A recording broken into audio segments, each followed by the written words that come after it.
प्रिय विद्यार्थियों, कैसे हैं आप लोग। आज की इस वीडियो में हम क्लास 12 केमिस्ट्री चैप्टर 2 वैद्युत रसायन चैप्टर का बहुत ही इंपॉर्टेंट टॉपिक को पढ़ने वाले हैं। हर साल इस टॉपिक से आपका 3 नंबर का क्वेश्चन पूछता है।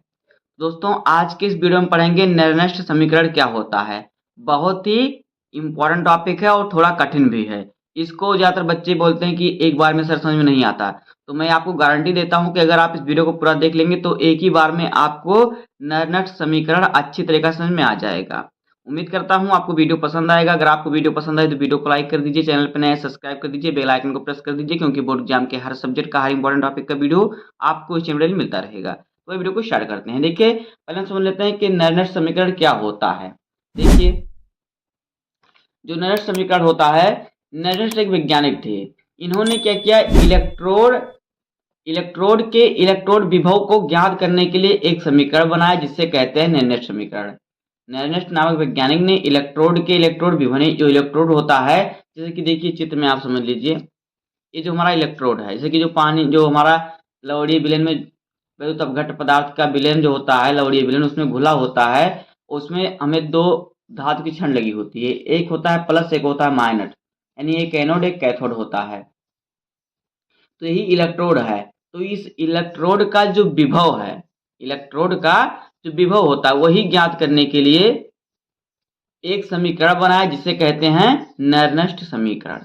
आगे देखिए, निर्दिष्ट समीकरण होता क्या है। देखिए,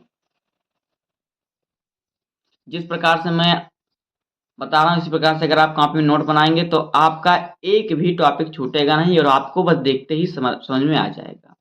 देखिए, इस समीकरण के अनुसार, यानी कि निर्दिष्ट समीकरण के अनुसार, किसी भी प्रकार का उत्क्रमणीय इलेक्ट्रोड, यानी इलेक्ट्रोड किसी भी प्रकार का हो, उत्क्रमणीय अनुत्क्रमणीय, यानी जो इलेक्ट्रोड हो उत्क्रमणीय किसी भी प्रकार का इलेक्ट्रोड हो, धातु का होता है तो किसी प्रकार का हो, यानी कि उसका लवणीय विलयन किसी प्रकार का हो। तो देखिए क्या होता है, किसी भी प्रकार का इलेक्ट्रोड हो, उसका ताप T पर इलेक्ट्रोड विभव E और मानक इलेक्ट्रोड विभव E नॉट में जो संबंध होता है वो दर्शाता है निर्दिष्ट समीकरण। तो देखिए क्या संबंध होता है इसमें। देखिए, इसका सूत्र होता है, समीकरण होता है निर्दिष्ट समीकरण का। देखिए, समीकरण क्या होता है, ई सेल, ई सेल जो है इलेक्ट्रोड विभव है। ई सेल का मतलब इलेक्ट्रोड विभव में ही ज्ञात करने के लिए निर्दिष्ट समीकरण का उपयोग किया जाता है।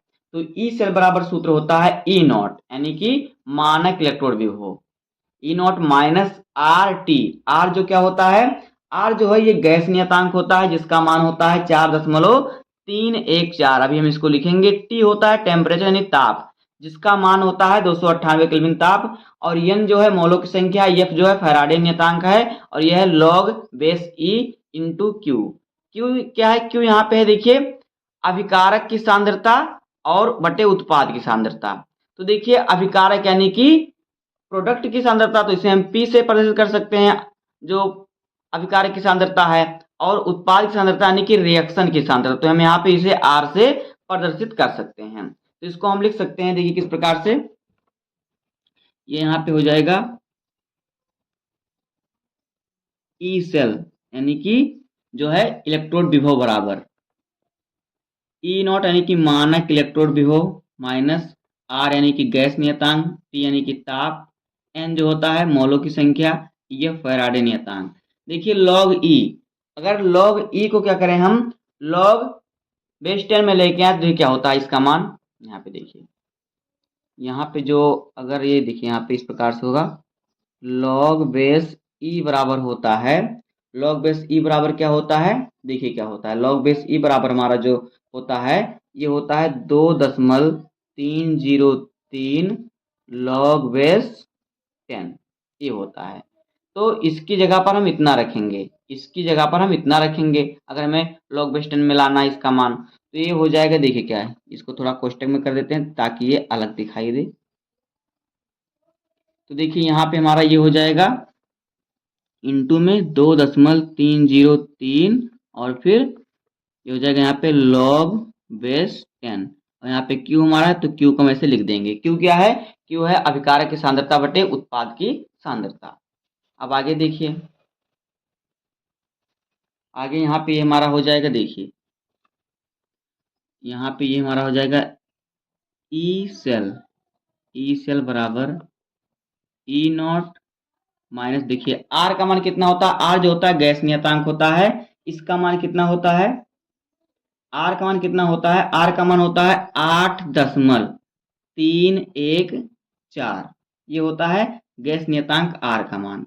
और टेम्परेचर टी हमारा जो होता है 298 केल्विन ताप, 298 गुणे में क्या है 2.303, और फिर बटे में आधी क्या हो जाएगा, एन जो है मोलों की संख्या है, तो एन हम ऐसे लिख देते हैं, फैराडे नियतांक एफ जो है फैराडे नियतांक है, तो फैराडे नियतांक का जो मान होता है वो होता है कितना, देखिए 96500, ये होता है फैराडे नियतांक। लॉग बेस 10 है तो यहाँ पे हम लिख देंगे लॉग बेस 10। और क्यू जो है, क्यू देखिए क्या है, अभिकारक की सांद्रता बटे उत्पाद की सांद्रता, तो अभिकारक यानी कि प्रोडक्ट की सांद्रता, तो उसमें हम पी लिख देते हैं, और फिर उत्पादनी रिएक्शन की सांद्रता, तो यहाँ पे हम इसे आर लिख देते हैं।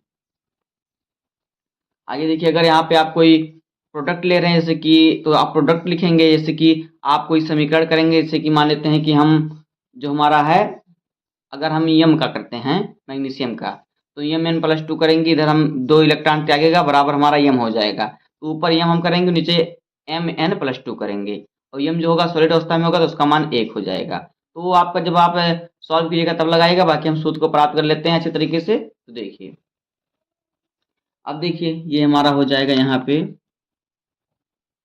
ई सेल बराबर ई नॉट।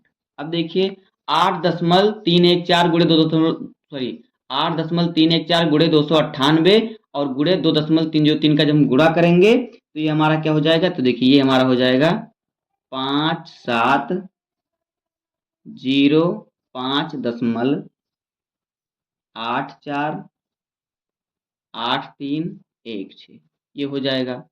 और बट्टे में हमारा यहाँ पे n और फिर इंटू में 96500 हो जाएगा, और यहाँ पे लॉग बेस 10 है तो लॉग बेस 10 और P बटे आर, P बटे आर हमने आपको बताया कि P जो है प्रोडक्ट की सांद्रता, R जो है रिएक्शन की सांद्रता। अब आगे देखिए, अब हम क्या करेंगे, अगर हम इसमें 5705.848316 में हम 96,500 का भाग देंगे, तो देखिए हमारा क्या आएगा, यहाँ से ये इस प्रकार से कट जाएगा, देखिए क्या आएगा ये, तो ये हमारा आ जाएगा यहाँ पे देखिए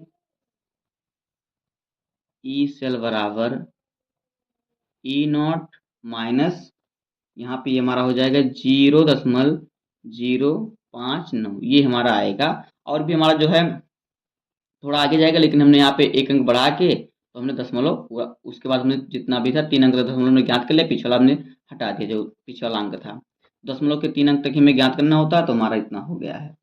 उसके बाद देखिए हमारा क्या हो जाएगा, बट्टे में हमारा n बचेगा, n जो है मोलों की संख्या है, और हो जाएगा ये लॉग बेस 10 इंटू प्रोडक्ट की सांद्रता बटे रिएक्शन की सांद्रता। तो ये हमारा सूत्र हो जाएगा। अगर आप इस सूत्र पर रख कर लगाएंगे तो आपका तुरंत निकल जाएगा, और जो हमने अभी पहले आपको सूत्र बताया वो भी सूत्र आपका काम, लेकिन यहाँ पर जो है आपको कोई झंझट नहीं करना पड़ेगा, क्योंकि हमने जितने भी नियतांक दिए थे हमने उसको सॉल्व कर लिया, बस हमें मोलों की संख्या रख देना है, और फिर प्रोडक्ट का जो है सांद्रता, और फिर रिएक्शन की सांद्रता रख देना है, इसका हमारा मान आ जाएगा। देखिए जो हमारा यहाँ पे जो हमारा दिया है ई नॉट, यानी कि जो हमारा मानक इलेक्ट्रोड विभव, तो मानक इलेक्ट्रोड विभव निकालने के लिए हमने सूत्र बताया, इसका परिभाषा भी बताया, इसके पहले वाला वीडियो ही है मानक इलेक्ट्रोड विभव निकालने का।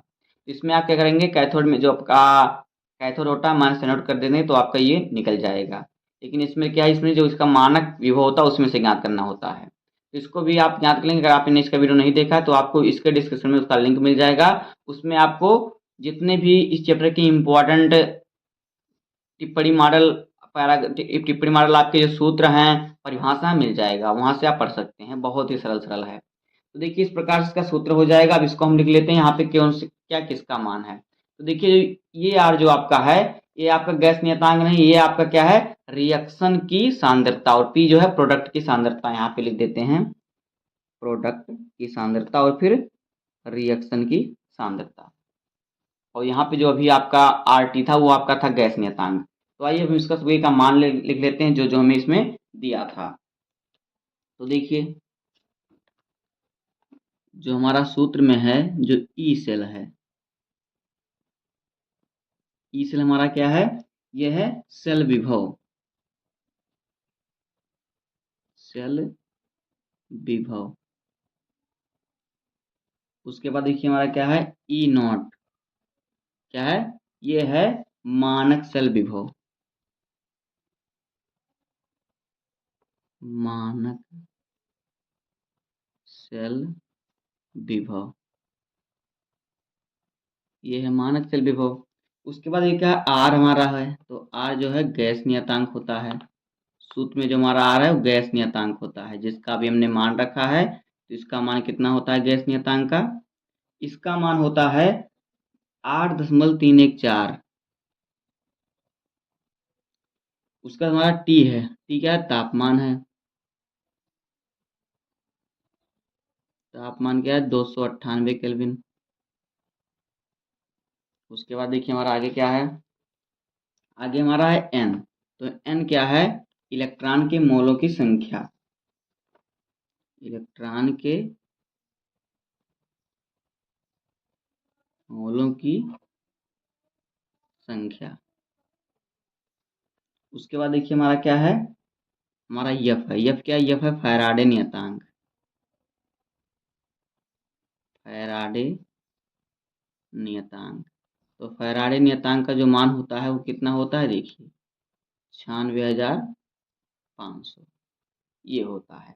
तो इस प्रकार से आपका जो होगा नैनट समीकरण हो जाएगा। और एक वो चीज़ आपको और लिख देता हूँ, जो भी हमने सूत्र में क्यू लिखा था, कैपिटल क्यू, ये क्या है, जो कैपिटल क्यू है ये है क्या, ये है अभिक्रिया, अभिक्रिया का भागफल।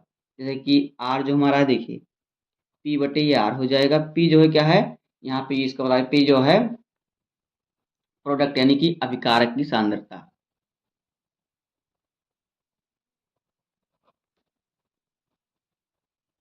अभिकारक की सांद्रता। और आर जो है ये रिएक्शन यानी कि यहाँ लिख देते हैं उत्पाद की सांद्रता, उत्पाद की सांद्रता। और फिर आगे देखिए, इसको थोड़ा पीछे करके आपको सूत्र दिखा देते हैं ताकि आपको समझ में आ जाए। तो देखिए यहाँ पे ये जो है आपका आर जो है ये गैस नियतांक है, और टी जो है ये तापमान है, एफ जो है फैराडे नियतांक है, बाकी ये जो क्यू है, ये क्यू है, ये क्यू के बराबर होता है जो हमारा क्या है, अभिक्रिया का भागफल यानी कि प्रोडक्ट का जो है सांद्रता और रिएक्शन का सांद्रता, यानी अभिकारक की सांद्रता और उत्पाद की सांद्रता। बस दोस्तों आज की इस वीडियो में इतना ही। उम्मीद करता हूँ आपको वीडियो पसंद आया होगा। अगर आपको वीडियो पसंद आए तो वीडियो को लाइक कर दीजिए, चैनल पर नए हैं सब्सक्राइब कर दीजिए, बेल आइकन को प्रेस कर दीजिए, क्योंकि बोर्ड एग्जाम के हर सब्जेक्ट का हर इंपॉर्टेंट टॉपिक का वीडियो आपको इस चैनल पर डेली मिलता रहेगा। तो मिलते हैं किसी नेक्स्ट वीडियो में, तब तक के लिए धन्यवाद, जय हिंद।